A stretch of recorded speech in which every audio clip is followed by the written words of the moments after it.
Hello everyone. Is my voice audible? आवाज आ रही है आप सभी को? Will be starting in next 2 minutes. Yes, sir.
Hello everyone. Is my voice audible?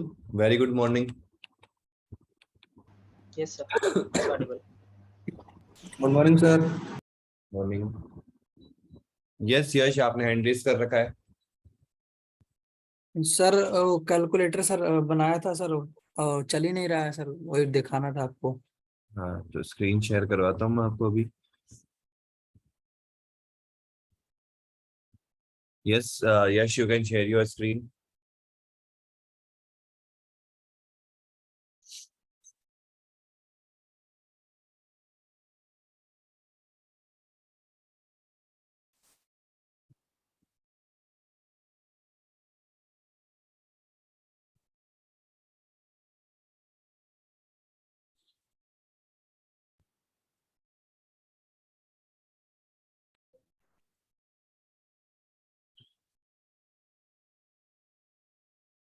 Sir run कर रहा हूँ सर, यही प्रॉब्लम आ रही है सर, इसके आगे कुछ हो नहीं रहा है।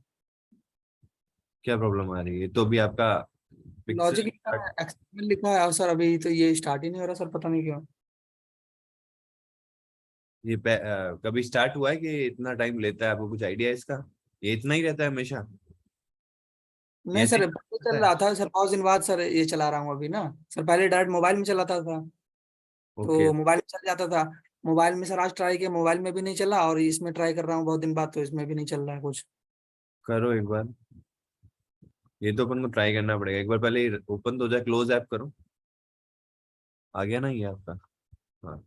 अब बीच वाला बटन दबाओ, ऊपर देखो, ऊपर ऊपर।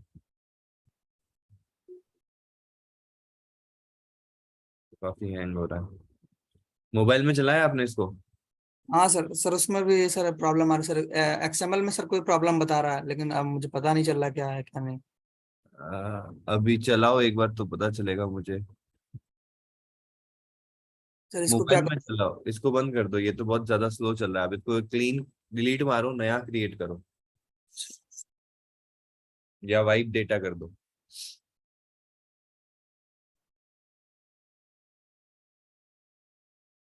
फोन को कनेक्ट करो एंड फिर फोन सेलेक्ट करके उस पर चलाओ। सर नया डिवाइस बना लूँ? फोन नया डिवाइस बना लो भले ही, और उसमें फिर वही। आपकी रैम कितनी है इसमें? Sir 8 GB। तब तो चलना चाहिए, इतना स्लो क्यों हो रहा है?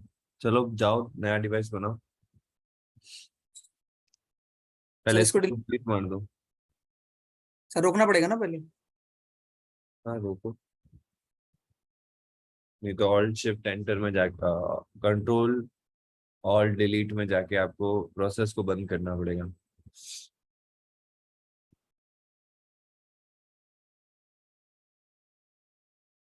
करो alt, control alt delete. Control alt delete. बहुत सर, बहुत रुक रहा है।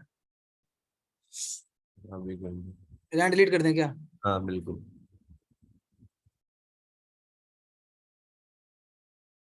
ओके कर दें? हाँ, कुड नॉट डिलीट। तो ये एक बार वो बाद में देख लेना, अब इसको क्लीन कर देना है ना। ओके कर दो, अब नया बना दो।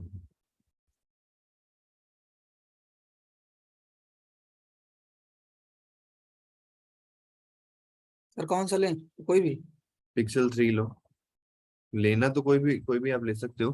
पिक्सल 2 भी ले सकते हो। नेक्स्ट कर दो।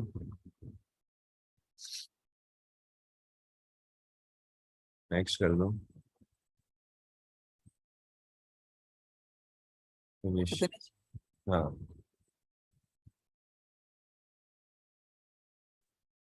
आपका सी ड्राइव जिसमें एंड्रॉइड स्टूडियो इंस्टॉल्ड है वो खाली है कि भरा हुआ है? सर खाली है सर, स्टोरेज भी खाली है। खाली है? हाँ। फिर ये तो हैंग, नॉर्मली हैंग होता है कि अभी हैंग हो रहा है? अभी सर, अभी आज ही ट्राई कर रहा हूँ बहुत दिन बाद लैपटॉप में वर्चुअल तो। डिवाइस चलाने के बाद ही हो रहा है ना, बाकी तो सही सही चल रहा है। हाँ चलो एक बार रन करो इसे। सर, पहले वो सिस्टर का फोन था, तो उसमें सर वाईफाई वाला ऑप्शन जो आप बताए थे उससे कर लेता था, तो चलता था उसमें बढ़िया। अच्छा, तो आप फिर आपके पास में कौन सा आईफोन है पर्सनल? नहीं सर, वो आईफोन नहीं है सर, वो एंड्रॉयड 10 बेस्ड है। अच्छा, नहीं मैं इसलिए पूछ रहा हूँ कि कई स्टूडेंट के पास में आईफोन होता है ना, तो उनको प्रॉब्लम आती है, वर्चुअल डिवाइस क्रिएट करना ही पड़ता है। तो अगर आपको ज्यादा प्रॉब्लम आया ना, तो आप वर्चुअल डिवाइस की जगह रियल डिवाइस को यूज कर लो, कोई दिक्कत नहीं है। वर्चुअल डिवाइस का आइडिया होना चाहिए, कैसे चलाना है, कैसे क्रिएट करना है, क्या क्या ऑप्शंस होते हैं। बट अगर आपकी डेवलपमेंट साइकिल में वो थोड़ा सा भी आपको लैग कर रहा है, तो आप वर्चुअल डिवाइस की जगह रियल डिवाइस पे जा सकते हो।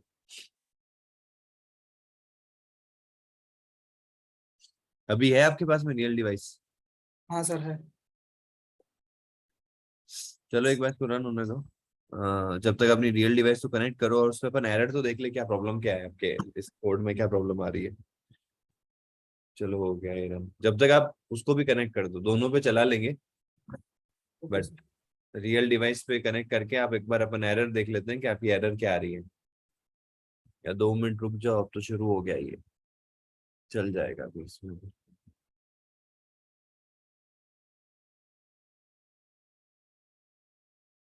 जब तक एक्सएमएल दिखाना मेरे को, एक्सएमएल में एरर आ रही थी रन हाँ टाइम। सर, एक बार रन किया था सर एक्सएमएल में, सर पता नहीं क्या क्या लिख के आ रहा था बार नीचे बार। जाओ, नीचे जाओ।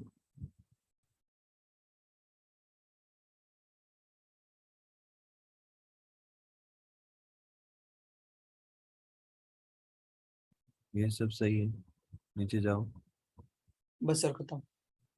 और ऊपर जाओ, वापस सबसे ऊपर जाओ।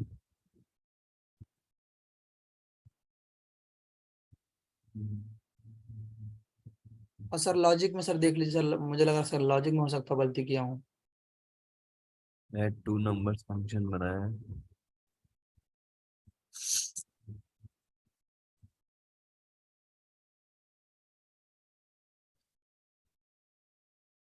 किया तो सही है।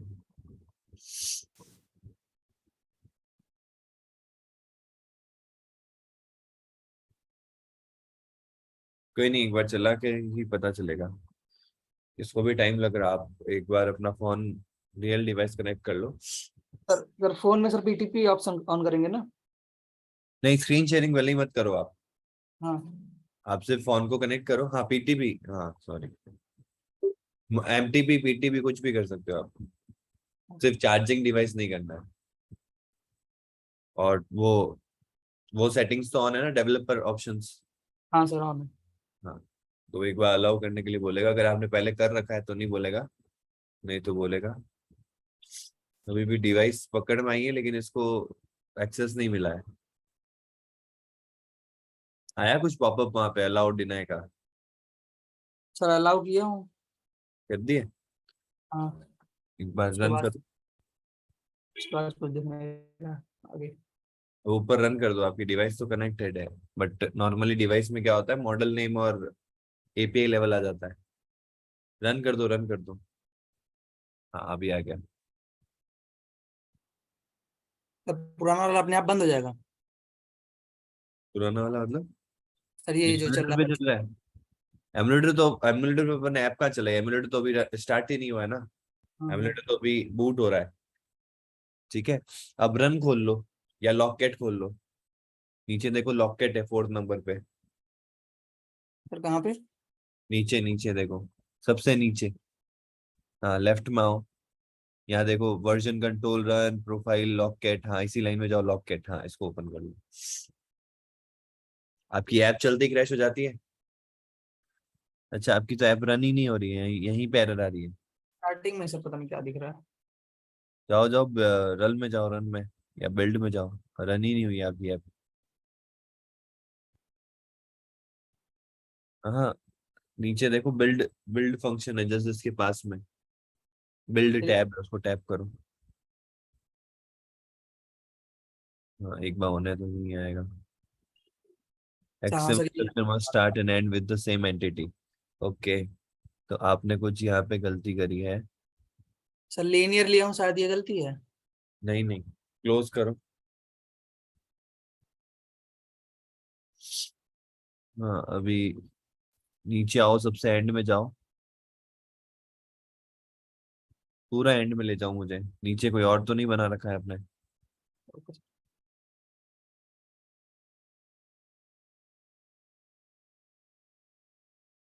नहीं सर। ऊपर ले जाओ, ऊपर ले जाओ ऊपर। इस लीनियर लेआउट को क्लोज करना, लेफ्ट ये इसका माइनस बटन आता है ना लीनियर लेआउट के पास में, देखो एक माइनस का। हाँ ओके। सर ये गलत है क्या? XML next Android. नहीं ये सही है। वापस बिल्ड में जाना एक बार।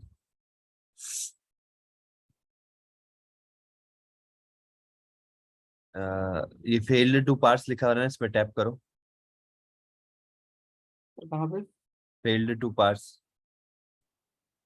हाँ सेकंड नंबर इसके जस्ट ऊपर, नीचे नीचे नीचे, हाँ ये फेल्ड टू पार्स लिखा हुआ है ना रेड लाइन में। अभी देखो एक्सएमएल डॉक्यूमेंट स्ट्रक्चर, हाँ जस्ट इसके ऊपर, हाँ इस पे टैप करो।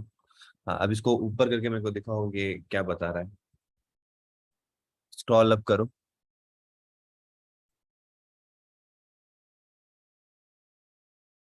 राइट हैंड साइड में ले जाओ।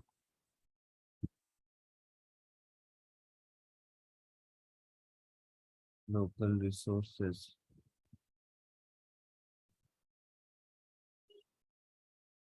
लाइन नंबर क्या कह रहा है, राइट हैंड साइड में आओ।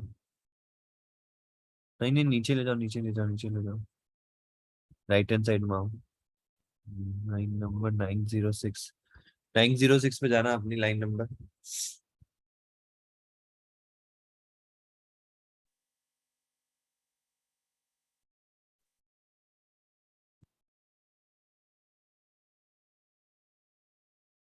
सर ये रही। इसमें क्या है,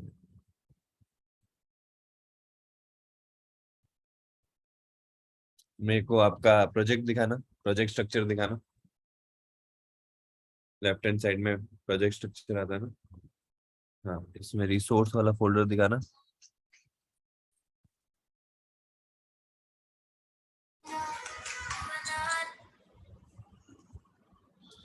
हाँ ड्राइबल फोल्डर दिखाओ। कोई ऐसा नाम लिया जो सही है। फॉन्ट में आओ, ठीक है। लेआउट में आओ, बाकी सब तो ठीक है। सर आप क्लास स्टार्ट कीजिए सर, बाद में कभी और ट्राई कर लूंगा मैं। नहीं, ये आपके कमेंट में ही है, कमेंट्स को हटा दो, यहाँ पे कुछ ना कुछ दिक्कत होगी कमेंट्स सर के अंदर। तो कमेंट वाले पार्ट को आप हटा के किसी और लेआउट में स्टोर कर दो अभी के लिए, ठीक है। कुछ तो भी आप यहाँ कहीं गलत कर रहे हो, बाकी कहीं यूआई वाइज मेरे को गलत लगा नहीं हाँ सर, नहीं तो समझ आ जाएगा। है, तो रिसोर्स में इशू है, ठीक है। ओके सर, आप पढ़ाइए सर, बाद में देख लेंगे बाद में। और एक बार आप उस कमेंट को हटा के फिर रन करना, चल जाएगी। एंड एमुलेटर पे रन कर देना एक बार। एमुलेटर देखो क्यों नहीं रन हो रहा है, क्यों टाइम लग रहा है, टेम्प फाइल को क्लियर कर लो नहीं तो, ठीक है।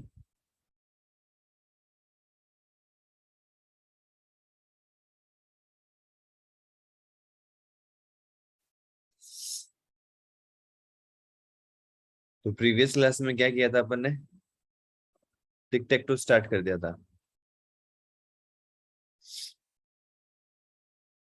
यश शिखर, सर वो 17 वाली रिकॉर्डिंग तो चल नहीं रही है सर, कल भी ट्राई करा था। अभी भी नहीं चल रही है? नहीं सर, आई थिंक उसे री अपलोड करना पड़ेगा सर। मतलब रिकॉर्डिंग आ रही, मतलब जो कल हो रहा था वही हो रहा है, हाँ सर, वही हो रहा है। लोडिंग चल रहा है। सर नहीं मुझे लग सर, रहा है सर ग्रुप में सर पर्सनल लिंक भेज दें तो सर, नहीं तो छूट जाएगा हम लोगों का, ज्यादा हो जाएगा ना। नहीं, मैंने बात तो करी थी, उन्होंने कहा मैं चेक करके, सर उसे अपलोड करना पड़ेगा आई थिंक दोबारा से। एक सेकंड में बात कर लेता हूँ वापस से।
अभी वो क्रॉस चेक कर रहे हैं, एंड वो सारे दोनों लैपटॉप्स, अलग जो लैपटॉप्स हैं उनके पास में, उनमें वो सिस्टम स्टूडेंट लॉगिन करके एक बार चेक कर लेंगे वापस, है ना, मिल जाएगा आपको। सर रिकॉर्डिंग एंड करके दोबारा स्टार्ट कर लीजिए, नहीं तो फालतू में इतनी बड़ी वीडियो बनेगी। वो कोई इश्यू नहीं है, ये रिकॉर्डिंग भी रहनी चाहिए ना। ठीक है, तो हमने प्रीवियस क्लास में क्या कर लिया था, हमने यहाँ पे बटन सेट करने का काम कर लिया था, विच वॉज के जितने बटन्स पे भी हम टैप करेंगे तो उस पे क्या होना चाहिए, एक्स और जीरो सेट होना चाहिए, मतलब एक्स और ओ सेट होना चाहिए। ठीक है, तो एक बार मैं पहले इसको रन कर लेता हूँ, फिर अपन और चेंजेस करते हैं। मतलब अब हमको क्या करना है, अब हमको ये करना है कि हमको यहाँ पे हमारा लॉजिक लगाना है फॉर कंडीशंस, कि भाई अब यहाँ पे क्या चलना चाहिए।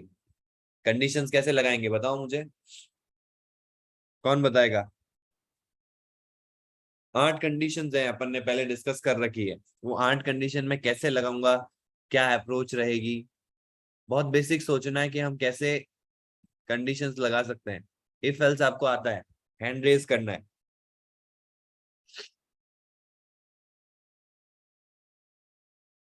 क्वेश्चन तो समझ में आ रहा है ना आपको मेरा। Yes sir. बताओ कैसे लगाएंगे कंडीशन। देखो हमारे पास में क्या है, हर जगह 3 बटन है। सपोज करो मैं उसको कमेंट करता हूं एक बार, ए यस वैभव। सर अगर बटन 1 3 हम्म, जैसे मान लीजिए लाइन में है, जैसे वो 1 2 3 और हाँ वो तीनों एक्स या फिर जीरो के इक्वल हो जाएं, वेरी एक तो गुड, ये कंडीशन हो जाएगी, ऐसे ही ये हाँ 8 कंडीशन लगेंगी। Very good very good. तो मैं ये क्यों चेक कर रहा हूँ कि एक्स या जीरो से हो जाए, मैं उनको आपस में इक्वल करा दूं, क्योंकि हम दे तो एक्स और जीरो ही रहे हैं ना, उसके अलावा तो और कुछ होगा ही सर नहीं। सर बोलो। किया था मैंने, लेकिन उसमें क्या होता है कि वो जैसे जैसे ही मैं स्टार्ट करता था ना, तो वो ऑटोमेटिकली वो विन दिखा देता था, मतलब ब्लैंक वैल्यूज को भी वो कंपेयर करके वेरी दिखा गुड देता था वेरी ना। Good very good very good, good try. देखो बिल्कुल सही कहा इन्होंने, क्या किया, हम यहाँ पे इसको इसके इक्वल करवाएंगे, इसको इसके इक्वल करवाएंगे। और ये तीनों देखो, अगर ए इसको ए मानते हैं, इसको बी मानते हैं, या इसको सी मानते हैं, या फिर मैं इसको 1 2 और 3 मानता हूँ, जैसा कि मैंने लिया है, 1 BTN1 BTN2 BTN3। इनको BTN1 को किसके इक्वल होनी चाहिए, BTN2 के वैल्यू के इक्वल होनी चाहिए, BTN2 की वैल्यू किसके इक्वल होनी चाहिए, BTN3 के वैल्यू के इक्वल होनी चाहिए। अगर ये दोनों कंडीशन ट्रू होती है, दैट मीन्स क्या इधर वो एक्स हो या ओ हो, वो विनर है, 3x हो या 3 हो। बट यहाँ एक प्रॉब्लम है, प्रॉब्लम क्या है कि तीनों x है तब तो सही बात है, तीनों o है तब भी सही बात है, लेकिन तीनों अगर ब्लैंक हुई तब भी तो विनर बन जाएगा, और ब्लैंक को विनर बना देगा। तो हम क्या करेंगे कि एक बटन को कह देंगे कि इस, जैसे कि अब 1 2 के इक्वल है, 2 3 के इक्वल है, तो इसका मतलब क्या हुआ, 1 2 3 आपस में इक्वल है। क्लियर है ना, जब 1 2 के इक्वल है और 2 3 के इक्वल है, तो 3 और 1 भी आपस में इक्वल होंगे। अब मैं क्या करूंगा, इन तीनों में से एक ही बटन की वैल्यू चेक करवा लूंगा कि ये ब्लैंक के इक्वल नहीं होनी चाहिए। तो अगर कोई भी एक बटन ब्लैंक के इक्वल नहीं है, यानी कि तीनों भी ब्लैंक के इक्वल नहीं है, तो बचा क्या हमारे पास में कि यहाँ पे या तो एक्स होगा या ओ होगा, और तीनों एक्स होंगे या तीनों ओ होंगे। तो ये हम कंडीशंस लगाएंगे, 1 2 3, फिर 4 5 6 में लगाएंगे, फिर 7 8 9 में लगाएंगे, फिर 1 4 7 में लगाएंगे, फिर 2 5 8 में लगाएंगे, फिर 3 6 9 में लगाएंगे, फिर 1 5 9 में लगाएंगे, और 3 5 7 में लगाएंगे।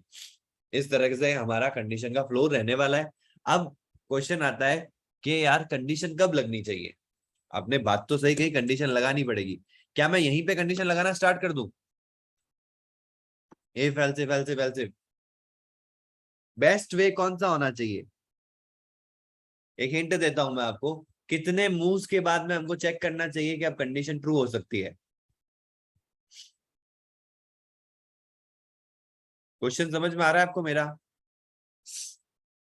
जब हम टिक टैक टो खेलते हैं तो कंडीशन लॉजिकली कब चेक करनी चाहिए। यस वैभव। So 5. सर जैसे आप कह रहे हैं उसके हिसाब से तो 5वीं बार से स्टार्ट हो जानी चाहिए। वेरी गुड, क्योंकि देखो 2 जने खेल रहे हैं, समझ रहे हो, तो 2 जने खेल रहे हैं, यानी कि पहला मूव करेंगे तो एक एक्स आएगा। क्या उस पर कंडीशन चेक करनी चाहिए, नहीं करनी चाहिए।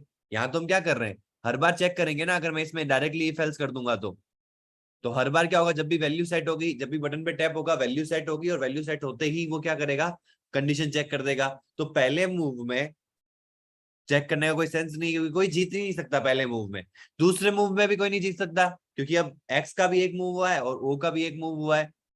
अब ऐसे ही second move of X, third second move of O, दो पेयर का बन रहा है, 3-3 के पेयर में बन रहा है ना। तो जब फिफ्थ मूव चलेगा ना, उस समय एक बेस्ट केस बन सकता है कि भाई किसी एक के 3 हो जाए, यानी कि एक्स के तीसरा मूव है और उसी तीसरे मूव में वो जीत भी सकता है, चांसेस है ना हमारे पास में। तो हम क्या करेंगे, लॉजिकली अगर हम कंडीशंस लगाएंगे तो फिफ्थ मूव के बाद से, मतलब फिफ्थ और फिफ्थ मूव के बाद से लगाएंगे, फिफ्थ मूव के लिए भी लगाएंगे और उसके बाद जितने भी मूव्स हो रहे हैं उन सब पे लगाएंगे। उससे पहले कोई सेंस नहीं बनता, क्योंकि उससे पहले 4 मूव्स तक दोनों के 2-2 होंगे, तो जीतने का कोई चांस नहीं है। एक्स के भी 2 मूव्स होंगे और ओ के भी 2 मूव्स होंगे, तो कोई जीत नहीं सकता, क्योंकि ये तो हमको पता है ना कि 3 का पेयर बनेगा, तो एटलीस्ट थर्ड मूव तो चलना ही चाहिए। और फिफ्थ टाइम ऐसा आएगा जब एक्स का थर्ड मूव चलेगा, तो हम फिफ्थ और फिफ्थ के बाद चलाएंगे। तो अब क्या हमको ये चेक लगाना पड़ेगा कि भाई फिफ्थ मूव कब करना है? बिल्कुल। अब हमको कैसे पता चलेगा कि ये फिफ्थ मूव हो रहा है या सेकंड मूव हो रहा है या फर्स्ट मूव हो रहा है? तो हम क्या करेंगे, यहाँ पे एक var step count equals to 0। मैंने एक वेरिएबल बनाया स्टेप काउंट नाम से और 0 कर दिया, ठीक है। अब जितनी बार भी बटन पे टैप होगा तो हम क्या कर देंगे, यहाँ पे स्टेप काउंट प्लस प्लस कर सकता हूं मैं ऐसा।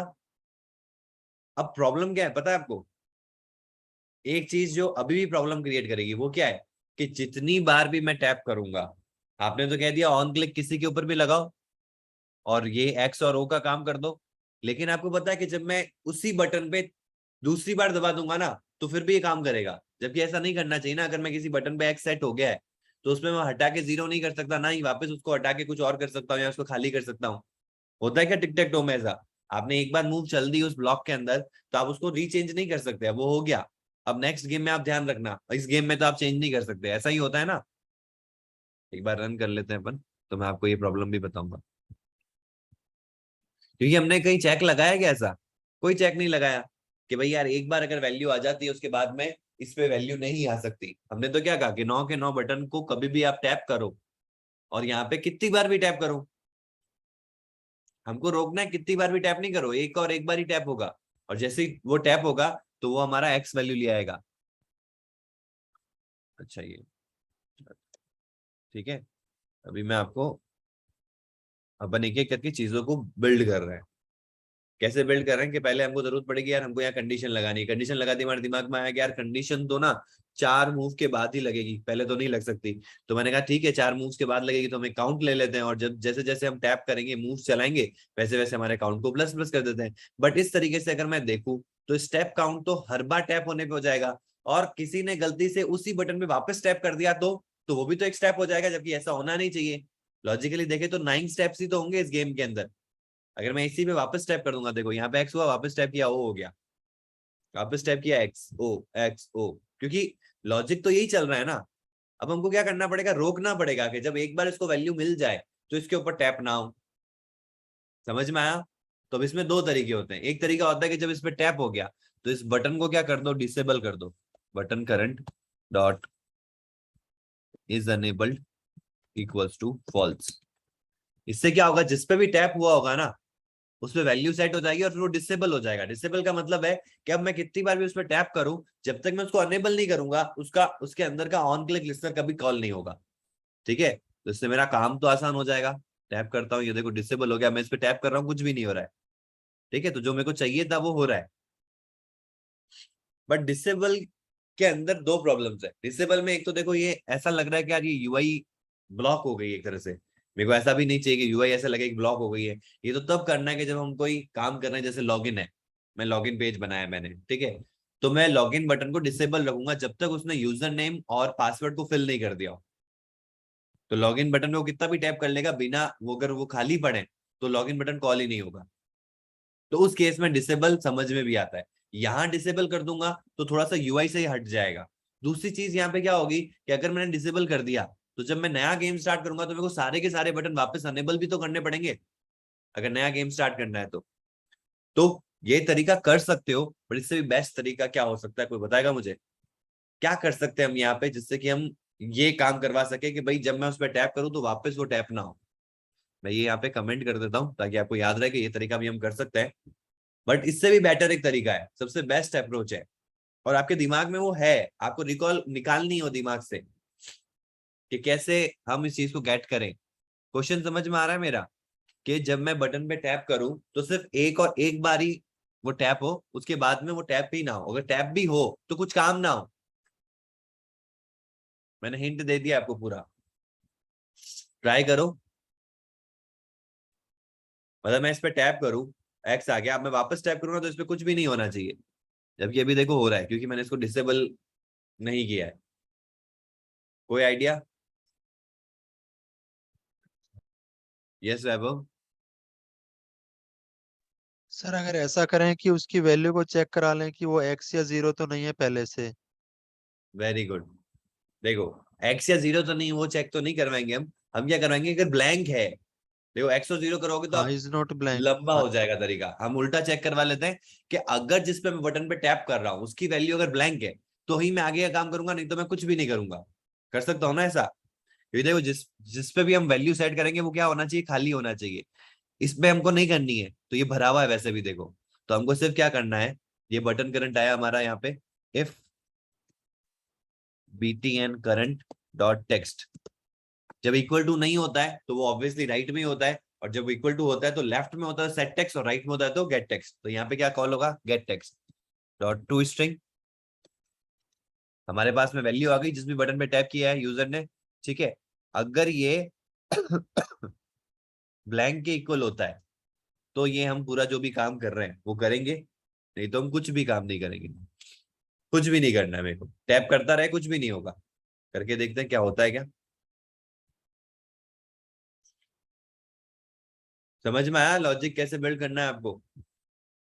अब जैसे ही मैं इस पे टैप करूंगा तो एक्स हो रहा है, अब वापस टैप कर लो कुछ भी नहीं होगा। क्यों नहीं होगा? क्योंकि देखो आप खुद लॉजिक सोचो, जब मैं इस पे टैप करा पहली बार तो क्या मिला, ब्लैंक मिला। ब्लैंक मिला तो ये कंडीशन ट्रू हुई और ये सारा काम हुआ। इसमें आइदर एक्स सेट होगा या ओ सेट होगा। अब नेक्स्ट टाइम मैं इसी पे टैप कर रहा हूँ तो कुछ भी नहीं हो रहा है, क्योंकि यहाँ पे फिर से कंडीशन है, उसको स्ट्रिंग में क्या मिली, ब्लैंक नहीं मिली, अब एक्स मिला। तो ये कंडीशन फॉल्स हो गई और मैंने एल्स तो कुछ दिया ही नहीं है। आप चाहो तो यहाँ पे आप एक मैसेज प्रिंट करवा सकते हो नीचे कि you already have assigned the value to this particular block. तो ये मैसेज भी आप असाइन कर सकते हो, ठीक है। अब मैं इस पर टैप करूंगा तो ये खाली है तो ये चलेगा, जहां खाली होगा वहां चलेगा, जहां खाली नहीं होगा वहां नहीं चलेगा। सिंपल, यही हमको करना था। तो अब हमारा ये प्रॉब्लम तो सॉल्व हुआ। अब इससे क्या हुआ कि मैंने ये चीज आइडेंटिफाई कर ली कि अब जो स्टेप्स बनेंगे ना वो 9 के 9 ही बनेंगे, इससे ना तो ज्यादा बनेंगे ना कम बनेंगे। कम बन सकते अगर कोई पहले जीत जाए तो वो एक अलग बात है, नहीं तो कितने स्टेप बनेंगे, अब 9 से ज्यादा नहीं बन सकते। क्योंकि अगर मैं ये कंडीशन नहीं लगाता तो मैंने आपको बताया कि मैं इसके ऊपर ही टैप कर रहा था 10 बार, तो ये तो काउंट को बढ़ा देता। ये गलत भी तरीका है। तो हमने क्या किया, हमने कंडीशन लगाई और अब हमारे पास में स्टेप काउंट जो आएंगे वो सही स्टेप काउंट्स आएंगे। और अब हम यहाँ पे कंडीशन लगाएंगे, if step count is greater than 4। लगा सकता हूं मैं? देखो एक तरीका होता है, जैसे आपने कहा 5 और 5 को इंक्लूड, 5 के अबाव इंक्लूड करना है, तो आप ये भी कर सकते थे step count should be greater than equals to 5। उससे बेस्ट तरीका क्या है, step count greater than 4। Greater than 4 करते मतलब 5 भी इंक्लूड हो गया और 5 के आगे सब इंक्लूड हो गए, 4 इंक्लूड नहीं हुआ। तो 1 से लेके 4 तक जब मूव होगा तो ये इफ कंडीशन में नहीं आएगा। लेकिन अगर 5th मूव होगा या उससे अबव मूव होगा तो हम इस कंडीशन में आएंगे। और अब इसके अंदर हम क्या करेंगे, इसके अंदर हमारे मल्टीपल और कंडीशनल प्रोग्रामिंग करेंगे, विच इज कि अब हमको कंडीशन लगानी है कि जो भी हमारे बटन्स हैं इनके अंदर पेयर्स बनाने, और पेयर्स के अंदर हमको कंडीशन लगा के चेक करना है कि विनिंग कंडीशन है कि नहीं है। तो हम क्या करेंगे, जैसे कि पहला बटन है हमारा btn1 dot text. btn1 directly तो आएगा नहीं, क्या करना पड़ेगा अपन को, binding dot btn1 dot text dot to string double equals to binding dot btn2 dot text dot to string. अब ये जो हमारा तरीका है, इस तरीके से अगर हम चले तो बहुत लेंथी हो जाएगा। क्योंकि देखो पूरा एक इसके लिए पूरा मेरे को ये लिखना पड़ रहा है, फिर वापस से ये पूरा लिखना पड़ रहा है, और अभी तो बात खत्म नहीं हुई, तो सिर्फ हमने इसको और इसको चेक किया है। अब हमको इसको और इसको और चेक करवाना है, तो एंड एड करके एक और कंडीशन बनानी पड़ेगी और वो इतनी लेंथी होगी। प्लस दूसरी चीज समझना कि चलो इसको तो हम फिर भी कैसे भी करके मान लेंगे कि हाँ भाई ठीक है, एक बार ही तो यूज में आ रहा है, कहाँ दिक्कत है। लेकिन ये देखो, ये जो भाई साहब है आपके जो बटन 1 है, वो इस कंडीशन में भी आ रहे हैं और इस कंडीशन में भी आ रहे हैं और इस कंडीशन में भी आ रहे हैं, यानी कि मेरे को इस चीज को 3 अलग अलग कंडीशन में लगाना पड़ेगा, तो ऐसे 3 बार लिखना पड़ेगा। फिर जो आपका 2 है वो इसमें भी आएगा और इसमें भी आएगा, तो इसको भी मेरे को 2 बार लिखना पड़ेगा। जो आपका 3 है वो इस कंडीशन में भी आएगा और इस कंडीशन में आएगा, तो इसको भी 3 बार लिखना पड़ेगा। और ये इसमें भी तो आएगा डायगोनल में, तो ये 3 बार आएगा, ये 2 बार आएगा और ये 2 बार आएगा। ऐसे हर पेयर में जाओगे ना, तो कोई 2 बार आएगा, कोई 3 बार आएगा, और हर बार आपको देखने को मिलेगा कि 2 बार तो आएगा ही आएगा एटलीस्ट। तो अब इस चीज को अगर मैं 2 बार लिख रहा हूँ या 2 से ज्यादा बार लिख रहा हूँ, तो ये गलत चीज है कि एक ही चीज की इतनी इतनी बड़ी लेंथ को आप बार बार लिख रहे हो। तो इससे बेटर तरीका क्या है कि इसको हम करेंगे कट। हम क्या करेंगे यहाँ पे, वेरिएबल में जैसे b1 इक्वल्स टू बटन 1 की वैल्यू कर दूंगा b1 में स्टोर, ऐसे ही b2 की वैल्यू कर दूंगा मैं, बटन 2 की वैल्यू कर दूंगा b2 में स्टोर। समझ रहे हो? तो इससे क्या होगा, इससे हमारा जो कोड है वो कितना आसान हो जाएगा। b1 double equals to b2, और रिपीटेटिवनेस भी खत्म हो जाएगी, रिडंडेंसी जो थी वो रिजॉल्व हो जाएगी। यस वैभव, आपने हैंड रेज कर रखा है। सर मैं ये बता रहा था, ये जो ये बाइंडिंग डॉट बार बार लिख रहे हैं ना, हाँ हाँ, इसकी जगह अगर बाहर ही बाइंडिंग डॉट अप्लाई कर देंगे ना, तो वो सारे प्रोग्राम में हो जाएगा ये। वो कर सकते हैं, वो आपका स्कोप फंक्शन है, वो भी मैंने आपको करवाया नहीं है, हाँ यस सर। इसलिए मैं हाँ, यूज कर रहा हूँ। ठीक है, हम कर नहीं ये सकते बार हैं बार लिख रहे आपका। थे ना, तो ये हाँ, सारे बार बार हो जाते हैं। चार चार तरह के स्कोप फंक्शन होते हैं कॉटलिन में, उसमें से एक स्कोप फंक्शन अच्छा। होता है अप्लाई। अप्लाई का मतलब होता है कि उस पर्टिकुलर फंक्शन का स्कोप बढ़ा रहे हो आप उस फंक्शन में, तो आपको बार बार यस लिखने की सर। जरूरत नहीं होती। आगे जब हम लिस्ट पे भी काम करेंगे ना, जैसे एरे लिस्ट बनाई, अब एरे लिस्ट में 10 आइटम्स ऐड करने हैं, तो आप बार बार करोगे एरे हाँ। List dot add, array list dot add dot add dot add, इससे अच्छा एरे लिस्ट डॉट अप्लाई, उसके अंदर सीधा ऐड फंक्शन कॉल होगा और आपका काम हो जाएगा। तो कर सकते हो ऐसा, बट ओके अभी सर। मैंने वो स्कोप फंक्शन पढ़ा नहीं है ना, स्कोप फंक्शन हमारा थोड़ा एडवांस में आएगा, तो इसके लिए मैं अभी ठीक है सर। नहीं करवाया मैंने। ठीक है, मैं आपको चाहता हूँ कि पहले ओके आप सर। बेसिक तरीका समझो। ठीक है, फिर बेसिक तरीके में क्या होगा कि मैं आपको बताऊंगा कि देखो ये चीज ना प्रॉब्लम क्रिएट कर रही है, या ये चीज रिडंडेंसी क्रिएट कर रही है, इस चीज को हम और कैसे रिजॉल्व कर सकते हैं। क्या हम इस तरीके से रिजॉल्व करते हैं, कॉटलिन में एक फंक्शन होता है जिससे हम इस चीज को और आसान कर लेंगे। ठीक है, मैं बाई डिफॉल्ट ये करूंगा ना, तो आपको शायद देखो आपने यूज कर रखा है तो आपको प्रॉब्लम आई होगी, फिर आपने वो चीज ट्राई करी होगी तो आपको सॉल्यूशन मिला। तो ऐसे ही आपकी लर्निंग होनी चाहिए, तो आपको मीनिंग पता चलता है कि हमने ये क्यों यूज किया। ये तो मैं डायरेक्टली अगर ये यूज करता, इसलिए मैंने देखो कल वाली क्लास में, शायद कल ही क्लास थी ना, मैंने आपको सारे तरीके बताए सेट ऑन क्लिक लिसनर के। मैं चाहता तो मैं डायरेक्टली ये वाला तरीका कर लेता, और इससे क्या लगता है आपको, क्या यही तरीका होता है? नहीं, यही तरीका नहीं होता है, बहुत सारे और भी तरीके होते हैं, बट हम इस तरीके को क्यों यूज कर रहे हैं उसका रीजन ये है। ठीक है, तो इससे क्या होता है, आपके माइंडसेट क्लियर रहता है कि हमको कौन सा कोड कब यूज करना है, क्यों यूज करना है, ताकि आप भी जस्टिफाई कर सको जब अपनी प्रोग्रामिंग फील्ड में जाओ, और ये इंटरव्यू में भी आपको हेल्प करता है। ठीक है, तो इस प्रोसेस को हम इस तरीके से, मतलब मेरा जो फ्लो रहता है ना वो इस तरीके से सर। रहता है, ताकि आपको समझ पाए कि उसका यूजेस क्या है। ठीक है, बाकी गुड। सर एक चीज और पूछनी थी। हाँ, बोलो सर सर बोलो। जैसे ये आपने on click view dot on click listener ले लिया, वहां पे इम्प्लीमेंट कर लिया, तो हाँ ये सिर्फ तभी यूज करेंगे ना जब बहुत सारे बटन्स या कोई चीज है जो व्यूज हैं वो एक जैसे हों। हाँ, सिमिलर पैटर्न में हो। हाँ। ठीक है, अब आप जैसे चाहो नॉर्मल कोई तो, ऐप है उसके अंदर तो नहीं लेंगे ना?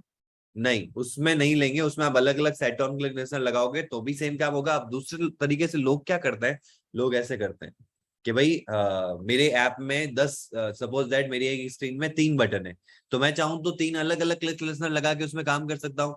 कुछ लोगों का तरीका क्या होता है कि वो सेट ऑन क्लिक लिसनर ऊपर ही लगा देता है, 3 बटन को ऐसे सेट किया, फिर आप चेक कैसे करोगे कौन सा बटन टैप हुआ है। तो यहाँ पे हम क्या करते हैं, इफ जो हमारा व्यू है, व्यू डॉट आईडी मिलेगा यहाँ पे, equals to R dot I D dot btn1।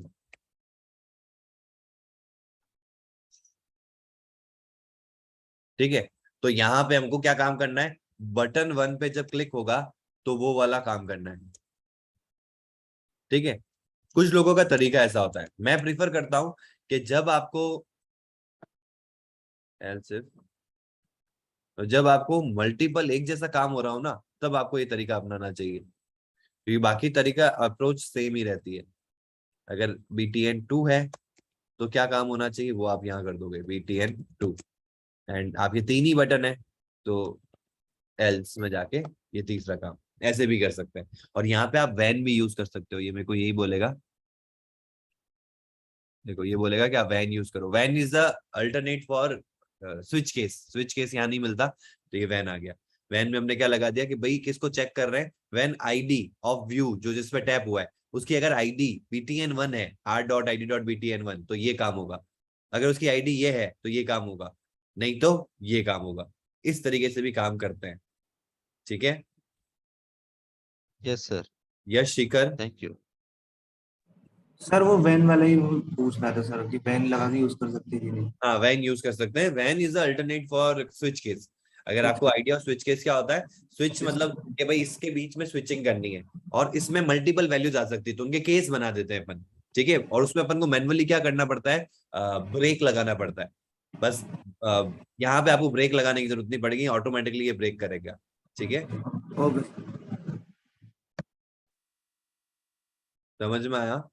तो अब हम आ जाते हैं यहाँ पे, और यहाँ पे हमने देखो अभी सिर्फ 2 की वैल्यू करी, ऐसे मैं कितनों की कर लूंगा, जितने भी मेरे बटन्स हैं, 9 बटन्स है। देखो मैं कॉपी पेस्ट कर रहा हूँ इसलिए कर रहा हूँ क्योंकि मैं ये चीज आपको 2 बार लिख के बता चुका हूँ। अगर मैं ये 9 बार लिखूंगा तो अपना 10-15 मिनट एक्स्ट्रा चला जाएगा। तो इससे अच्छा क्या है कि मैं कॉपी पेस्ट करूँ, बट आपके लिए ये चीज हानिकारक है, तो आप मत करना। खुद से प्रैक्टिस करोगे, जितना खुद से लिखोगे कोड उतना आपके दिमाग में वो चीज बैठेगी। हाँ जब आप प्रो लेवल के बन जाओ, आपका कोर्स कंप्लीट होने के बाद में आपने 10-12 एप्लीकेशंस बना ली है, उसमें आपने इतनी मेहनत कर ली है, उसके बाद में जब आप प्रोफेशनली काम करने लगो तब आपको ऐसे शॉर्ट ट्रिक्स अपनानी है। उसमें भी क्या होता है, नकल में भी अकल चाहिए होती है, तो कॉपी करते वक्त भी बहुत सारी चीजों का ध्यान रखना पड़ता है, ज्यादा अलर्ट रहना पड़ता है जब आप कॉपी करते हो। तो अगर मैं यहाँ पे एक भी गलती करूंगा ना, जैसे मैंने एक भी चीज को स्किप कर दिया, 7 को स्किप कर दिया या 8 की जगह 7 ही रख दिया, तो इसका इम्पैक्ट ना हमारे पूरे कोड पे पड़ेगा और उसको फाइंड करना ना मुश्किल हो जाता है फिर, ठीक है। और हम चाहे तो इसको वेल ले सकते हैं, वेल रहने की जगह वेल ले सकते हैं। क्यों? क्योंकि हम इसको रीअसाइन तो करेंगे ही नहीं कभी, ठीक है। तो जितने भी बटन्स हैं उन सबकी वैल्यूज मैंने निकाली और सबको किस में असाइन कर दिया, B1 B2 B3, उनके अलग अलग वेरिएबल्स में। अब हमारे लिए कोड करना मतलब लॉजिक लगाना कंडीशंस वाला वो इजी हो जाएगा। कैसे? If B1 is equals to B2, and क्यों लगा रहे हैं? क्योंकि देखो B1 का B2 के इक्वल होना उतना ही जरूरी जितना B2 का B3 से, तभी तो ये तीनों सेम होंगे और तभी मैं पता कर पाऊंगा ये तीनों सेम है। तो इसके लिए एंड लगाना बहुत इंपॉर्टेंट है। एंड मैंने बताया था इफ के अंदर दोनों कंडीशन जब ट्रू होगी या जितनी भी कंडीशन एंड के अंदर लगी हो सारी जब ट्रू होगी तो रिजल्टेंट ट्रू होगा। अगर उसमें से एक भी फॉल्स हो जाता है तो रिजल्टेंट को फॉल्स कर देता है, ठीक है। तो जब आपको नेस्टेड इफ वाला काम करना होता है उसकी जगह आप नेस्टेड इफ ना करके ये वाला काम कर सकते हो एंड लगा के। तो if B1 double equals to B2 and B2 double equals to B3। अब इससे कंडीशन तो बन गई, लेकिन अभी आपको मैंने बताया था कि तीनों जो है वो अगर ब्लैंक होगी तो देखो आप गेट करो, अभी तो यहाँ पे x x x है तो ये सही चलेगा, लेकिन समझो कि यहाँ पे ये ब्लैंक है, तो ब्लैंक के केस में क्या होगा, जब आप इसको गेट करोगे तो यहाँ पे ब्लैंक मिलेगा, यानी कि आपको सिर्फ इन्वर्टेड कोट्स ऐसे ये मिलेगा, ठीक है। Blank is equals to blank, yes it is equals to blank. Then B2 is equals to B3, यानी कि फिर से blank is equals to blank, yes ये भी इक्वल है। तो इसका मतलब क्या हुआ, विनर किसको बना दिया आपने, ब्लैंक को विनर बना दिया, जबकि आपको ब्लैंक को विनर बनाना ही नहीं था, आपको किसको विनर बनाना था, एक्स या ओ को विनर बनाना था। तो अब हम क्या करेंगे, एक और एडिशनल यहाँ पे एंड कंडीशन लगाएंगे कि भाई हम यहाँ पे चेक कर ले कि जो B3 है must not be equals to blank. Not equals का ये ऑपरेटर होता है, ठीक है, नॉट इक्वल्स। जब भी आपको उल्टा चेक करना हो तो आगे नॉट लग जाता है, ठीक है। अब आप कहोगे यार आपने B3 क्यों लिया, देखो आप B3 B2 B1 में से कुछ भी ले सकते हो, क्योंकि जब तक आप इस कंडीशन में पहुंचोगे इसका मतलब क्या है कि ये दोनों ट्रू हुई है, क्योंकि एंड है ना, तो अगर ये फॉल्स हो गया तो आगे जाने से कोई मतलब ही नहीं है, वो पूरी कंडीशन को फॉल्स कर देगा। अगर वो यहाँ तक पहुंचा है दैट मींस कि B1 B2 आपस में इक्वल है और B2 B3 आपस में इक्वल है, तो चाहे मैं यहाँ पे B1 रखूं, चाहे B2 रखूं, चाहे B3 रखूं, कुछ भी रखूं, ये तीनों इक्वल ही तो है। अब इक्वल के केस में 3 कंडीशन बनेगी, या तो तीनों एक्स होंगे, या तीनों ओ होंगे, या तीनों ब्लैंक होंगे। तो हमने ब्लैंक वाली कंडीशन को ओमिट कर दिया कि ब्लैंक नहीं होना चाहिए। अगर ब्लैंक नहीं होगा तो ये ट्रू होगा, नहीं तो ये फॉल्स हो जाएगा। अगर फॉल्स हो जाता तो पूरी कंडीशन को फॉल्स कर देगा, और मैं यही चाहता था कि ये विनिंग कंडीशन ना हो अगर ब्लैंक हो तो मैंने यहाँ पे इसको इस तरीके से लगा दिया। अभी इसके अंदर क्या काम करना है वो हम आगे देखेंगे, लेकिन अभी के लिए एल्स इफ। अब दूसरी कंडीशन 1 2 3 तो चेक कर लिया, अब दूसरी कंडीशन क्या होगी 4 5 6। तो B4 double equals to B5 and and B5 double equals to B6 and and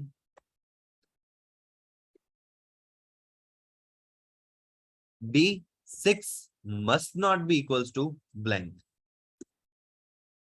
ठीक है, तो ये आपकी सेकेंड कंडीशन हो गई। ऐसे हम थर्ड बना देते हैं, एल्स इफ थर्ड क्या हो जाएगी 1 2 3 4 5 6 7 8 9। तो B7 double equals to B8 and B8 must be double equals to B9। ठीक है, and B9 must not be equals to blank. तो ये हो गई हमारी थर्ड कंडीशन। तो 3 कंडीशन हो गई है, अब बची 5 कंडीशन और लिखनी है। तो मैं क्या कर रहा हूँ यहाँ पे इसको कॉपी कर रहा हूँ,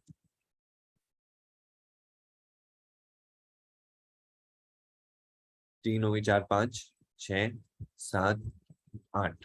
ठीक है, अब 3 तक तो सही है, अब आ जाते हैं यहाँ पे।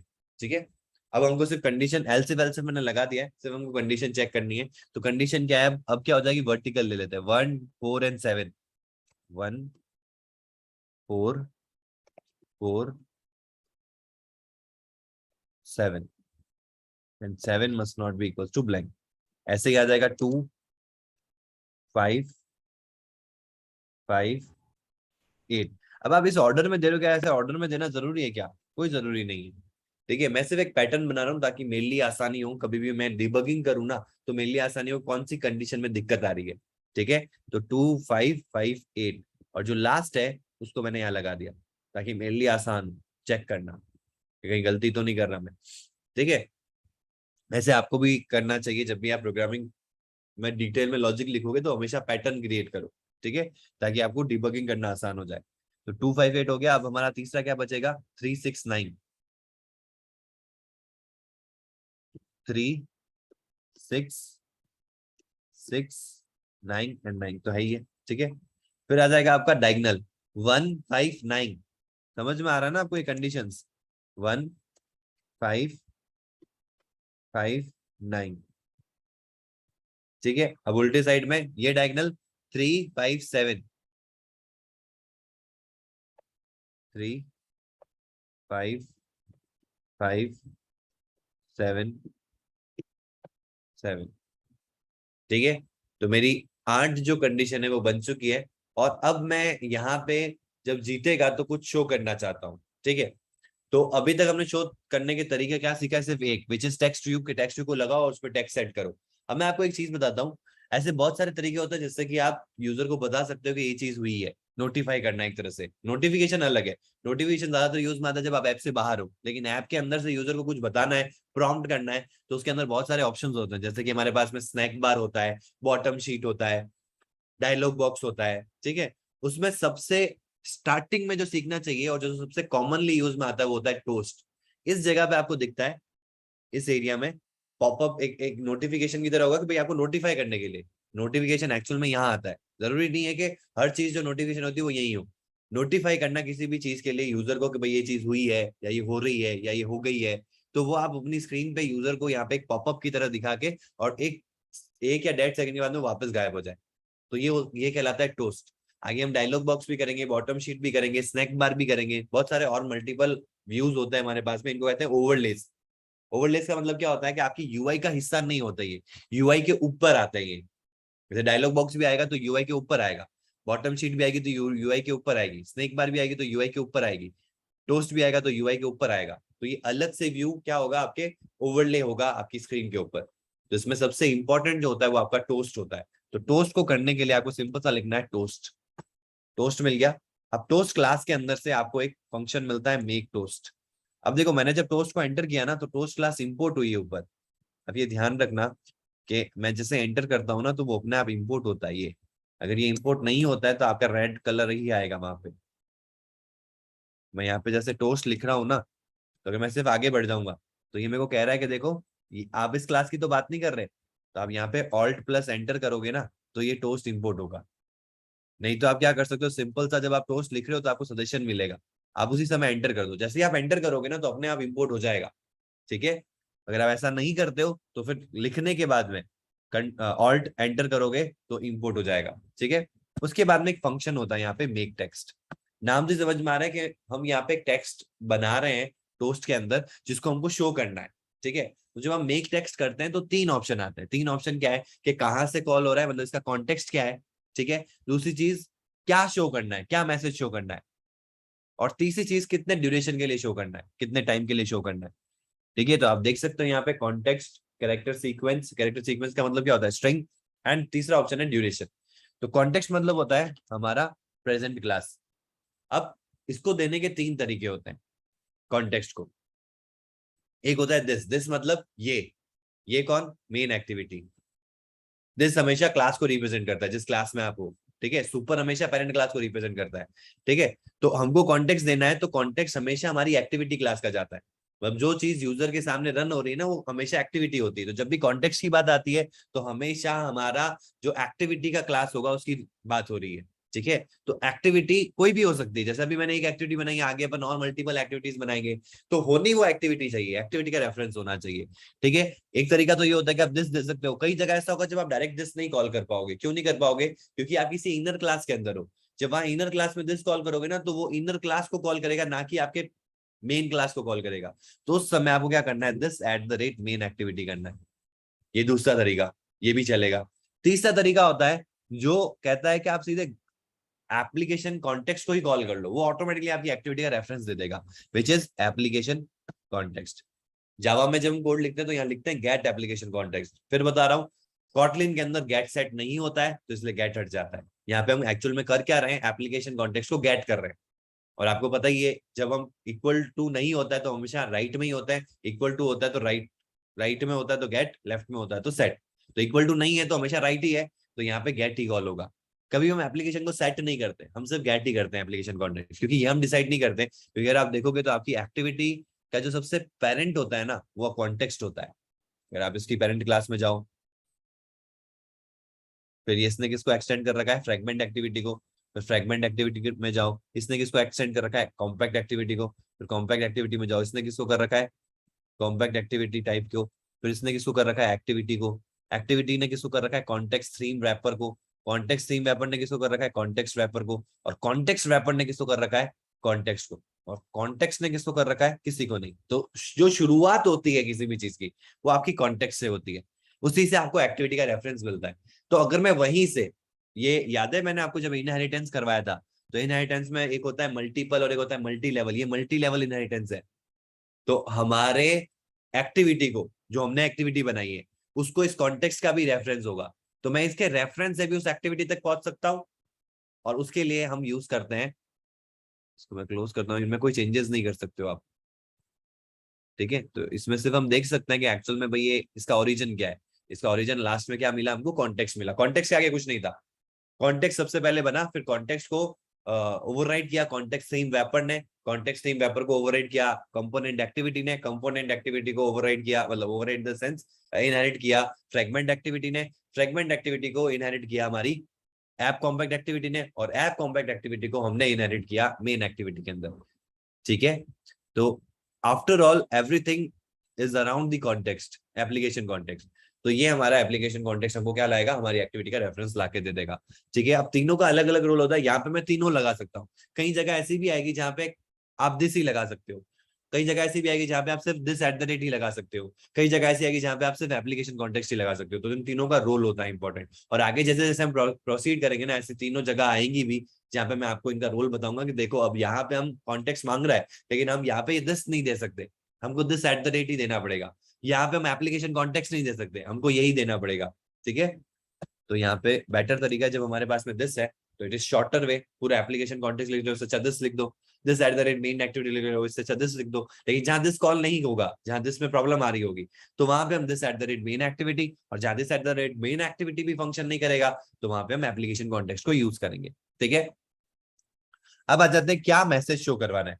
तो मैसेज तो सिंपल है, विनर। अब विनर इज एक्स है कि ओ है, क्या है, कौन बताएगा मुझे? मैंने विनर क्या लगाऊं मैं यहाँ पे? विनर इज एक्स करूं कि विनर इज ओ करूं? मैसेज तो शो करवाना है, कोई ना कोई तो जीता है, ये तो मैंने तय कर लिया है कि अगर इस कंडीशन में आया है तो कोई ना कोई तो जीता है। 3 एक्स मिले होंगे, 3 ओ मिलेंगे। मुझे कैसे पता है यहाँ पे विनर कौन होगा, एक्स होगा कि ओ होगा? बताओ। अपन बहुत डिटेल में समझ रहे हैं, लॉजिक्स बिल्ड कर रहे हैं, और धीरे धीरे, ये तो बहुत छोटी चीज है, हम धीरे धीरे ऐसे बिल्डिंग पावर को बढ़ाते जाएंगे, ताकि हम आगे चल के जब बड़े प्रोजेक्ट्स पे वर्क करें तो हमारी बिल्डिंग, लॉजिक बिल्डिंग इतनी स्ट्रांग हो कि हमको देखते ही, प्रॉब्लम देखते ही सॉल्यूशन दिमाग में आ जाए।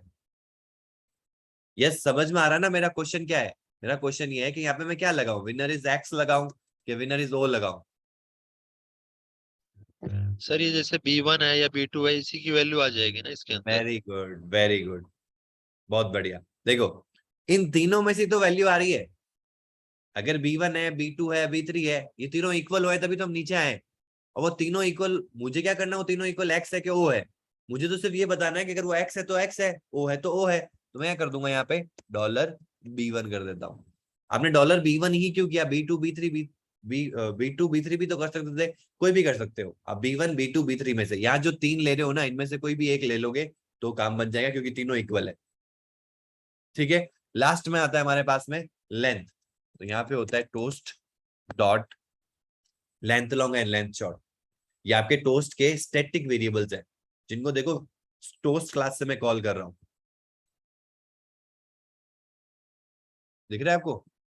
स्टैटिक का रोल कंपेनियन ऑब्जेक्ट किया था अपन ने। इसका मतलब क्या होता है कि आप डायरेक्टली बिना इसके क्लास के ऑब्जेक्ट बनाए, सिर्फ क्लास के नाम से आप इसके अंदर के वेरिएबल्स को कॉल कर सकते हो। और इसमें ये जो बनाए गए हैं, इनके अंदर फ्लैग्स दिया गया है 1 और 0, और रन टाइम में फ्लैग चेक किया जाता है। अगर 1 है तो लेंथ लॉन्ग है, 0 है तो लेंथ शॉर्ट है। ये है ना, 1 0 में, लॉन्ग में 1 और शॉर्ट में 0, और इसके बेसिस पे आपकी ड्यूरेशन सेट है। अगर 1 होगा तो ये ड्यूरेशन होगा, 0 होगा तो ये ड्यूरेशन होगा। अब आप कहोगे क्या कस्टम ड्यूरेशन सेट कर सकते हैं? नहीं, कस्टम ड्यूरेशन का ये ऑप्शन देता ही नहीं है। अगर आपको खुद से कस्टम ड्यूरेशन वाला करना है तो फिर आपको कस्टमाइज करना पड़ेगा अपने टोस्ट को, तब जाके आप कस्टम ड्यूरेशन दे सकते हो। बाय डिफॉल्ट जो टोस्ट मिलता है उसमें आप या तो लेंथ शॉर्ट दे सकते हो या लेंथ लॉन्ग दे सकते हो। तो मोस्ट प्रोबेबली लेंथ लॉन्ग को यूज करते हैं ज्यादातर केसेस में। और ये लेंथ लॉन्ग का जो ड्यूरेशन है नियर अबाउट 1.5 सेकंड से 2 सेकंड के बीच में होता है, और जो हमारा शॉर्ट ड्यूरेशन होता है वो नियर अबाउट 1 सेकंड होता है। ठीक है, तो इतना ही स्लाइटली फर्क होता है। अब ये काम खत्म नहीं हुआ है, टोस्ट को तो मैंने बना लिया है यहाँ पे। ठीक है, टोस्ट डॉट मेक टेक्स्ट भी कर दिया, लेकिन जब तक आप टोस्ट को दिखाओगे नहीं तब तक उसका सेंस क्या? तो लास्ट में लगेगा डॉट शो।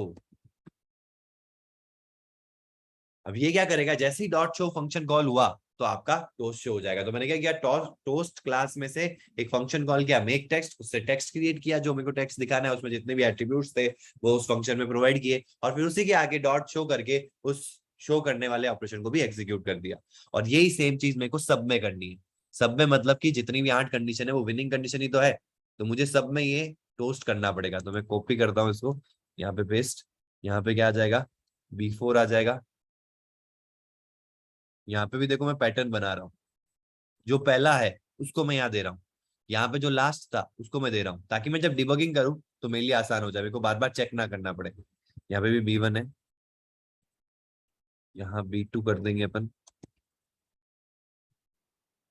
ठीक है, यहाँ B3 कर देंगे, यहाँ B1 ही है, यहाँ B3 कर देंगे। ठीक है, बाकी सब सही है। और अब हम इसको रन करते हैं। अब ये हमारा जो गेम है ये हमको बताने भी लग जाएगा कि कौन जीता है।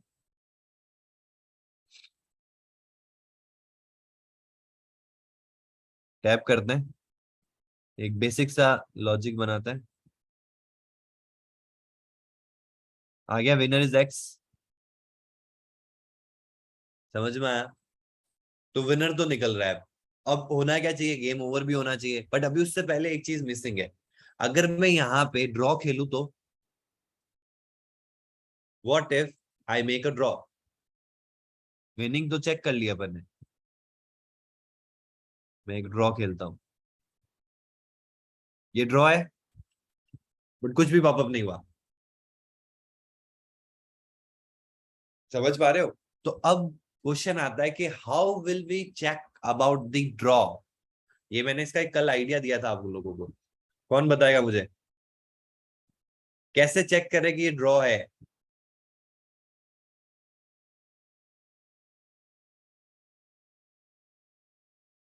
यस वैभव।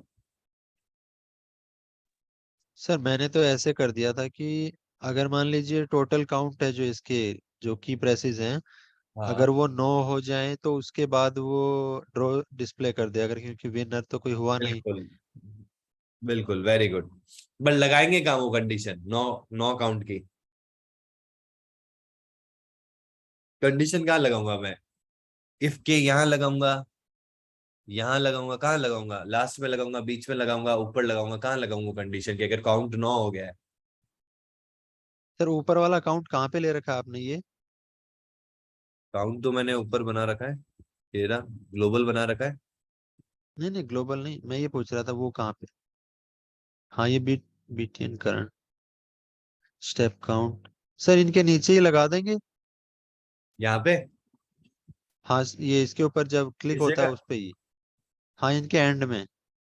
इनके एंड में, ये इंपॉर्टेंट है, इनके एंड में। अब देखो आप में से कई लोगों को लग रहा होगा, वेरी गुड वैभव, अब आप में से कई लोगों ओके को सर, लग रहा थैंक यू। होगा कि यहाँ पे एल्स दे देंगे और हमारा एल्स में, एल्स नहीं, एल्स एल्स सिर्फ आएगा।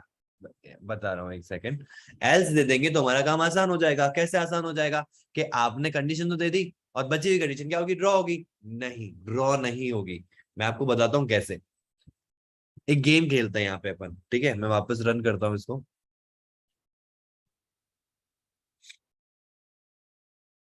5 और 5 से ऊपर की बात हो रही है ना, तभी हम इस कंडीशन में आएंगे। तो मैंने एक मूव किया, फिर एक मूव किया, फिर एक मूव किया, फिर एक मूव किया। अब मैंने मूव कर दिया, कितने हो गए? 5 हो गए। अब 5 के अंदर क्या होगा? ये कंडीशन ट्रू होगी, ये कंडीशन चेक होगी, और इनमें से कोई भी कंडीशन नहीं हुई तो क्या कॉल हो जाएगा? एल्स कॉल हो जाएगा। समझ रहे हो कॉन्सेप्ट को? बहुत अच्छे से समझना इस चीज को। एल्स ड्रॉ के केस में नहीं आएगा। क्यों नहीं आएगा? उसका रीजन बता रहा हूं। क्योंकि जब भी आपकी कोई भी इसमें से कोई भी कंडीशन ट्रू नहीं होगी तो हमेशा एल्स तो एग्जीक्यूट होगा ही होगा, और ये क्या कर देगा? यहीं पे मैच इज ड्रॉन।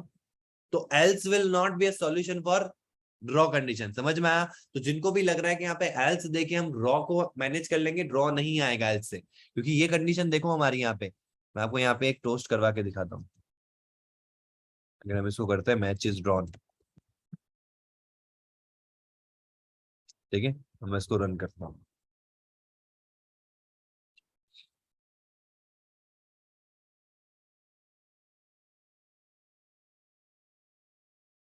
आगे मैच इज ड्रॉन। ये 5वीं कंडीशन होते ही अगर कोई नहीं जीता है तो हमेशा क्या होगा? एल्स ही आएगा। और एल्स में अगर हम दे देंगे ड्रॉन की कंडीशन, तो ये तो इस टाइम पे भी ड्रॉ बोल देगा। तो ये तो ड्रॉ नहीं है ना, ये ड्रॉ का है। अभी तो गेम चल सकता है, अभी कोई जीत भी सकता है। ठीक है, समझ में आया? तो हम एल्स में नहीं दे सकते, हमको क्या करना पड़ेगा? यहाँ पे एल्सिफ लगाना पड़ेगा। और लास्ट में क्यों लगा रहे हो उसका भी रीजन है। देखो समझना इस चीज को बहुत अच्छे से। ड्रॉ कंडीशन में यहाँ खेलता हूं एक बार,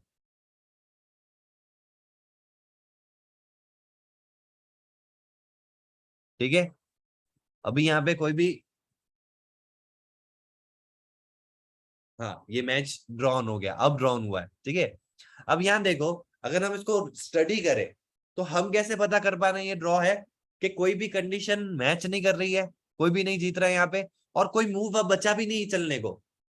सारे जो मूव्स थे वो सब खत्म हो गए। 9 मूव से 9 के 9 मूव चल गए। आपको और ब्लैंक बटन दिख रहा है कि आपको, जिसपे आप चला सको मूव और जीत सको? तो कोई चांसेस भी नहीं है जीतने के। ना तो अभी कोई जीत रहा है और ना आप कोई चांसेस है जीतने के। तो वो बन जाता है आपका ड्रॉ कंडीशन। तो अभी इस केस में पहला तरीका क्या होता है कि हम ऐसा पता कर सकते हैं कि अगर ये ड्रॉ है तो सारी कंडीशन ट्रू नहीं होगी। तो अगर हम सबसे लास्ट में एलसिफ लगाते हैं ना, दैट मींस ये चेक होगी, फिर ये चेक होगी, फिर ये चेक होगी। अगर वो इस एलसिफ में आ गया है दैट मीन्स ऊपर में से कोई भी कंडीशन ट्रू नहीं हुई है। और यहाँ पे हम क्या कर देंगे, जितने भी हमारे बटन्स है B1 double equals to sorry not equals to blank and B2 not equals to blank, ऐसे मैं कितने लगाऊंगा यहाँ पे, सारे 9 बटन्स की वैल्यू लगा दूं कि भाई B1 से लेके B9 तक जितने भी बटन है वो ब्लैंक के इक्वल नहीं होंगे तो ये एक ड्रॉ कंडीशन है। तो ये तो बहुत लेंथी तरीका हो जाएगा, बट ये तरीका भी कर सकते हो आप। क्या आपने क्या किया, जो आपकी लास्ट कंडीशन है, सारी कंडीशन चेक होने के बाद में आप एक और कंडीशन चेक कर रहे हो कि अगर कोई भी कंडीशन ट्रू नहीं होती है, जो कि अपन ऊपर चेक कर ली है, इस एल्सिफ में तभी आया कि जब ऊपर की कोई कंडीशन ट्रू नहीं हुई है। और यहाँ पे मैं चेक कर लूं कि सारे के सारे जो बटन है उनकी वैल्यू ब्लैंक नहीं है। ब्लैंक नहीं मतलब कोई भी खाली नहीं है, तो ये हमारी ड्रॉ कंडीशन हो गई। बट इसको अगर हम करेंगे तो यहाँ पे देखो आप कितने लेंथ हो जाएगी, 9 बटन चेक करने पड़ेंगे। इससे आसान तरीका क्या है कि अगर हम देखें तो जितनी बार भी हम मूव कर रहे हैं हमारा जो काउंट है वो प्लस प्लस हो रहा है स्टेप काउंट, और सब यूनिक वैल्यूज ही आ रही है क्योंकि हमने यहाँ पे चेक लगा दिया कि ब्लैंक होगा तो ही टैप होगा और तो ही काउंट मतलब ये आगे का काम सारा होगा। तो ब्लैंक होगा तभी स्टेप काउंट 1 होगा, यानी कि अब अगर स्टेप काउंट 9 हो गया है यानी कि कोई ब्लैंक ही नहीं, क्योंकि बटन 9 है और काउंट अगर प्लस प्लस होके 9 हो गया है तो जितने भी 9 बटन है उन पे वैल्यू आ गई है, चाहे वो X आई हो चाहे वो 0 आई हो। और लास्ट में अगर मैं इसको चेक कर लूं कि if step count is equals to 9,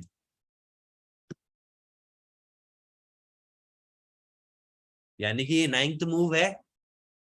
और लास्ट में क्यों लगाया, क्योंकि ये कंडीशन चेक होनी चाहिए। लास्ट मूव पे भी तो कोई जीत सकता है ना, मैं लास्ट चलूं 9th मूव चलूं और हो सकता है मैं जीत जाऊं, चांसेस तो है ना, अपन इसको नेग्लिजिबल तो नहीं कर सकते।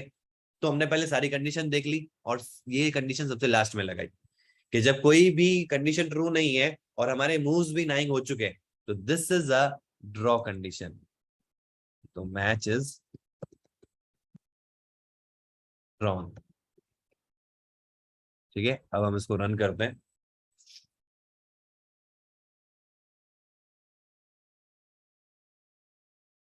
यहाँ पे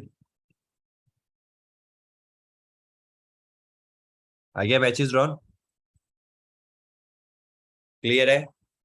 अब आपको क्या करना है, आज वाली क्लास में जो हुआ है वो पहले तो कंप्लीट करना है, फिर आपको मैं एक नया टास्क दे रहा हूँ इस ऐप से रिलेटेड, इस पर्टिकुलर गेम से रिलेटेड। वो ये है कि जैसे ही मैच ड्रॉ हो या कोई भी जीत रहा हो तो नया गेम स्टार्ट होना चाहिए ना। अब आपको लॉजिक लगाना है कि नया गेम कैसे स्टार्ट करेंगे। नेट पे मत देखना, ना ही मेरे वीडियो देखना, पता लग जाएगा आपको। खुद से लॉजिक लगाना कि नया गेम कैसे स्टार्ट करेंगे, मतलब कोई भी अगर जीत जाए, जैसे कि ये मैचेस ड्रॉन है, विनर है, जब कोई जीते या ड्रॉ हो तो ये अपने आप नया गेम स्टार्ट हो जाए।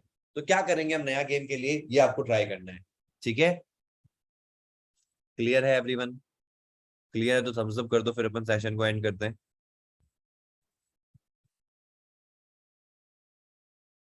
सर वो नोट्स प्रोवाइड कर देना। हाँ, नोट्स अभी आपको 1-2 दिन में मिल जाएंगे, है ना। ठीक है सर। आउटलाइन वाले तो मिल जाएंगे और फिर जैसे जैसे हम प्रोग्रेस करेंगे तो लाइफ साइकिल के, आर्किटेक्चर के और फिर टोस्ट के और ऐसे सबके मिलते रहेंगे आपको। ठीक है, ओके। यश, हाँ हाँ यश, आपने हैंड रेज कर रखा है। सर कल आपने एक BMI वाला ऐप बनाने को दिया था, तो वो शो बना कर लिया? दें। जी सर। हाँ बिल्कुल, शेयर करो।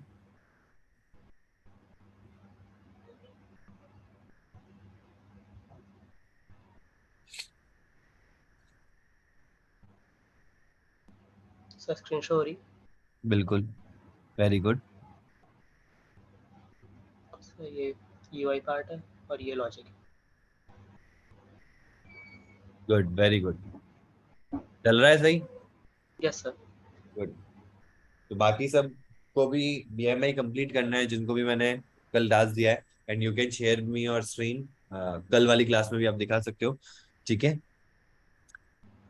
Okay okay. तो सेशन, हाँ एक और चीज, BMI जिनके हो गया है, गो फॉर टिप कैलकुलेटर। एक स्क्रीन का ये UI है जिसमें क्या होगा, आप यूजर से अमाउंट पूछोगे और सर्विस पूछोगे कि कैसी रही सर्विस। ठीक है, उस सर्विस के बेसिस पे आप चाहो तो वहां परसेंट भी डाल सकते हो कि भाई मेरे को कितना परसेंट देना है, नहीं तो आप सर्विस भी डाल सकते हो। सर्विस के ऑप्शन दे देना, IM ड्रॉप डाउन करेंगे तो हम ड्रॉप डाउन लेंगे, उसको स्पिनर कहते हैं। ठीक है, तो आप स्पिनर लगा सकते हो। जिसमें क्या होगा, ड्रॉप डाउन में आएगा कि भाई आपका सर्विस कैसी रही, एवरेज रही, गुड रही, बैड रही या बेस्ट रही। तो ये 4 ऑप्शन होंगे और चारों के अलग अलग परसेंट होंगे टिप के, ठीक है। और अगर वो अदर करता है तो अदर में वो अपना परसेंट भी दे सकता है कि भाई मैं तो सिर्फ 2% ही टिप देना चाहूंगा, तो वो भी कर सकता है, ठीक है। तो अब आपको क्या करना है, अभी के लिए अपन ने स्पिनर नहीं किया है, तो आप एक नॉर्मल एडिट टेक्स्ट ले सकते हो, उसके अंदर नीचे आप टेक्स्ट में उसका हिंट दे सकते हो कि अगर जो ऑप्शंस आप यहाँ दे सकते हो वो है good, bad, average and best, ठीक है। आपने एक तो ले लिया यूजर से वैल्यू के अमाउंट कितना हुआ, बिल कितना बना उसका। दूसरा आपने टिप में good, best, bad and average, ये 4 ऑप्शन पूछ लिया आपने, ठीक है। अब इनमें से जो भी होगा आपको क्या करना है कि अगर बैड है तो 2% टिप, अगर एवरेज है तो 5% टिप, अगर गुड है तो 10% टिप, और अगर बेस्ट है तो 15% टिप।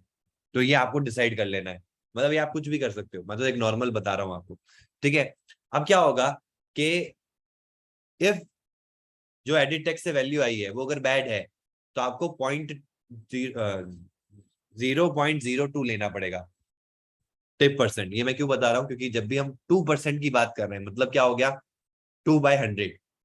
आप किसी का परसेंट निकालते हो तो क्या करते हो, 2% ऑफ 10, इसका मतलब क्या है 2/100 इंटू 10।